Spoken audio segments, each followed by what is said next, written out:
Hanya ini urutannya. Yang terakhir ketika berwudu ada orang pada saat membasuh kepalanya dia hanya membasuh di keningnya saja. Apa sah sholatnya? Setahu saya sah saja, karena membasuh kepala bagian daripada sunnah, ya bagian daripada sunnah.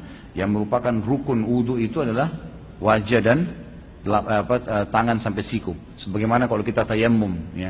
Yang lainnya sifatnya itu sunnah muakkadah yang lebih kuat dari pendapat para jumhur ulama. Assalamualaikum warahmatullahi wabarakatuh. Bismillahirrahmanirrahim.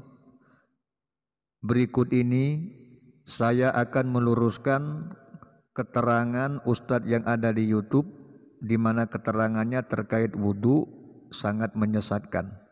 Ustadz tersebut menjawab pertanyaan dari peserta pengajiannya, di mana peserta bertanya bagaimana hukum seseorang yang melakukan wudhu pada saat mengusap kepala, bukan kepala yang diusap akan tetapi keningnya yang diusap, bukan kepalanya.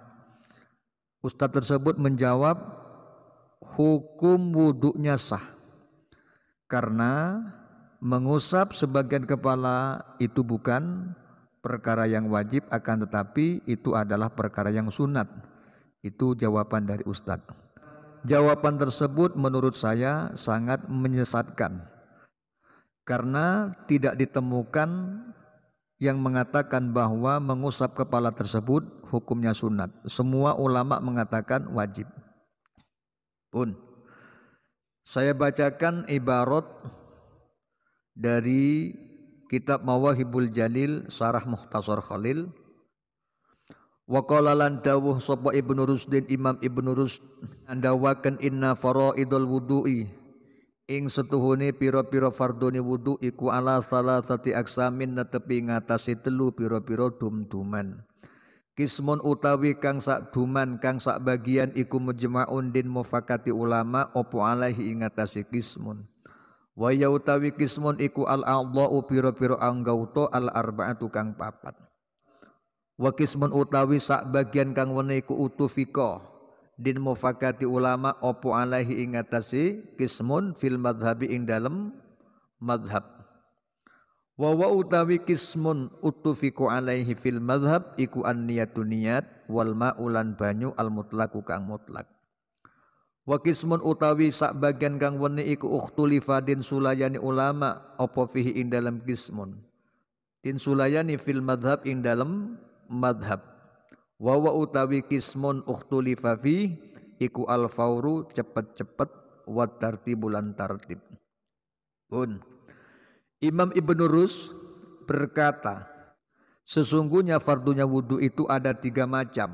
Macam pertama telah disepakati semua ulama madhab, baik madhab Abu Hanifah, Imam Malik, Imam Syafi'i, Imam Ahmad bin Hambal sepakat mengatakan bahwa anggota wudhu itu ada 4, yakni wajah, tangan, kepala, dan kaki.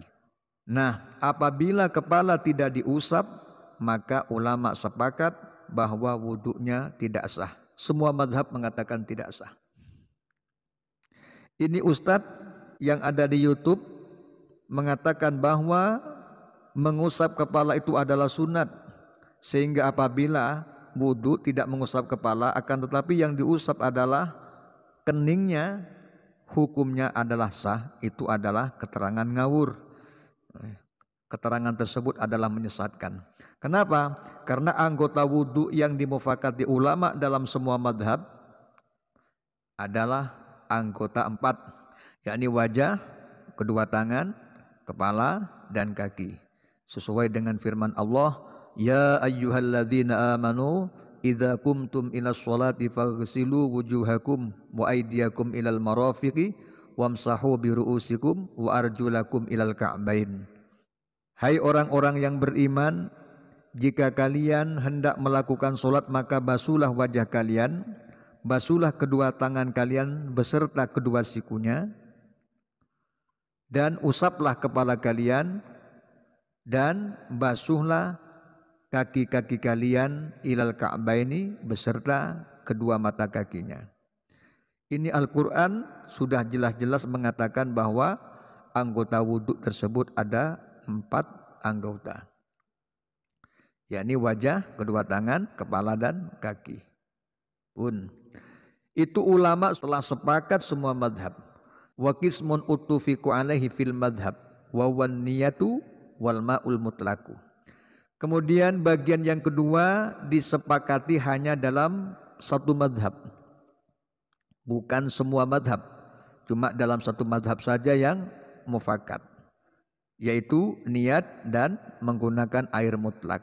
Ini madhab Imam Syafi'i sepakat bahwa niat itu adalah wajib, menggunakan air mutlak itu adalah wajib.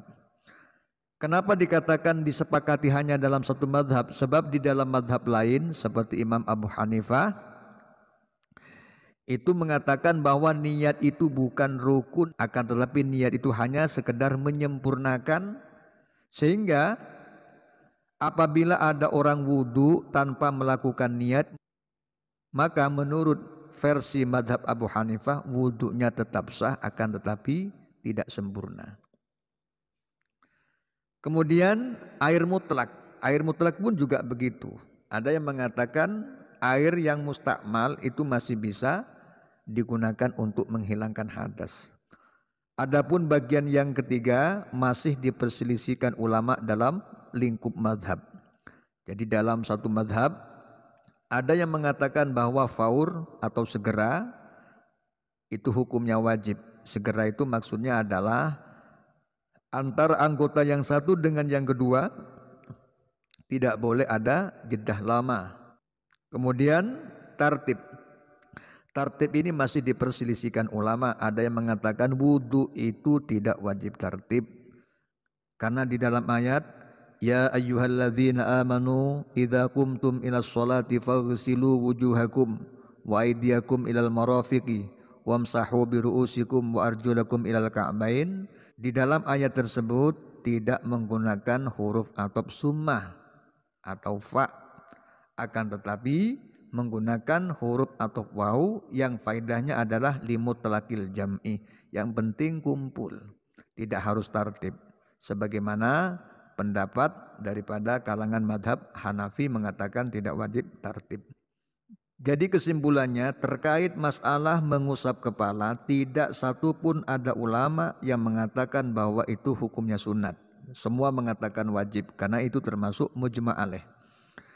Cuma yang diperselisihkan ulama tentang kadar yang diusap. Ada yang mengatakan cukup sebagian, seperti dalam madhab Imam Syafi'i. Qauluhu wamsahu biru'usikum ay imsahu walau sya'rotan wahidatan inda Syafi'i radhiyallahu anhu. Artinya, dan wajib mengusap walaupun satu helai rambut. Itu menurut versi madhab Imam Syafi'i. Wa rubu'ar ra'si indal imamil a'zam Abi Hanifah an-Nu'man. Dan wajib mengusap 1/4 kepala menurut madhab Imam Abu Hanifah.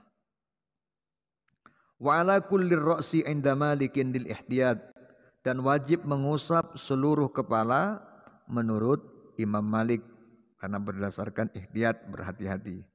Wa qad fa'ala an-nabiy sallallahu alaihi wasallam hadza kullahu, dan baginda Nabi pernah melakukan mengusap kepala secara keseluruhan. Itu tentang masalah kadar yang diusap. Jadi yang dikhilafkan oleh ulama itu kadar yang diusap, bukan aslul mashinya, bukan pokok mengusapnya, akan tetapi kadar yang diusap yang dikhilafi oleh ulama. Jadi keterangan ustadz tersebut adalah keterangan yang sangat ngawur, sembrono, tidak berdasar, dan melanggar mujma' alaih. Jadi pantas dikatakan keterangan tersebut adalah keterangan yang sesat, menyesatkan. Demikian, semoga bermanfaat. Al-Fatihah.